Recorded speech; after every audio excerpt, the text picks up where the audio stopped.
তোর সাথে আমার জরুরি কিছু কথা আছে। বলো। বাবা হিসেবে আজকে তোকে একটা অনুরোধ করতে চাই। জয়ী তোর ভাইকে ভালোবেসে বিশ্বাস করে আমাদের বাড়িতে এসেছে। ও আমাকে, তোর মাকে অসম্ভব রকমের সম্মান করে। ও খুব একা হয়ে গেছে রে। ওই বিষয়গুলি আমি আর নিতে পারছি না। তোর বাবা হিসেবে তোর দায়িত্ব পালন করতে চাই। কথা দে, তুই ওকে বিয়ে করবি। কি বলছো এইসব? তোমার কি মাথা ঠিক আছে? তুমি চুপ কর। বাবা, উনি আমার ভাইয়ের ওয়াইফ। এইটা তো কখনোই চেঞ্জ হবে না।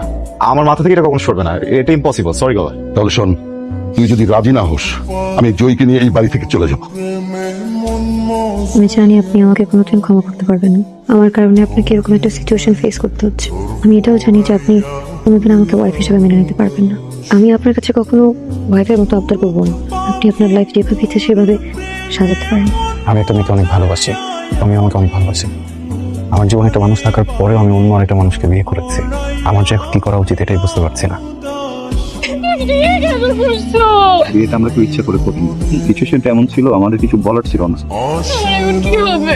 তুমি যদি একটা গার্লফ্রেন্ড নিয়ে আমি তোমাকে দেখতাম, আমি মাফ করে দিতাম, আমি মেনে নিতাম। এটা আমি কিভাবে মানবো? তুমি বিয়ে করছো, তুমি আমার কথা একবার চিন্তা করলে না। বুঝতেছি আমি ভুল করছি। তোমার সাথে যেটা হয়েছে এটা অনেক খারাপ হয়েছে। আমি না জাস্ট একটা জিনিস জানি, আমি তোমাকে অনেক ভালোবাসি। আমি কখনো ফেক করি নাই, বুঝছো? বিয়ে একটা মানুষ কিভাবে মেনে নেয় আমাকে বলো। তুমি যদি অন্য কিছু তোমার গার্লফ্রেন্ডও হইতো আমি মেনে নিতাম। তুমি বিয়ে করছো, তোমার ভাইটা চলে যাবো না, বাবা যেন কেমন হয়ে গেছে, বুঝছো? এই সময় আমি ওনাদেরকে কষ্ট দিতে পারি না, এই জন্য তুমি আমার কথা চিন্তা করো নাই। তোমার একটু আমার কথা মনে পড়ে নাই। আমি তোমার জন্য আসলে ওয়েট করবো। যদি না চাও ইটস ওকে। আমি যে প্রমির সাথে দেখা করতে গেছি, জি ওকে আজকে সবকিছু বলে এসেছি। জি এটাও বলেছি এদিকে সবকিছু সর্ট আউট করার পরে আমি এই সম্পর্কটা শেষ করে ওকে বিয়ে করবো। জি।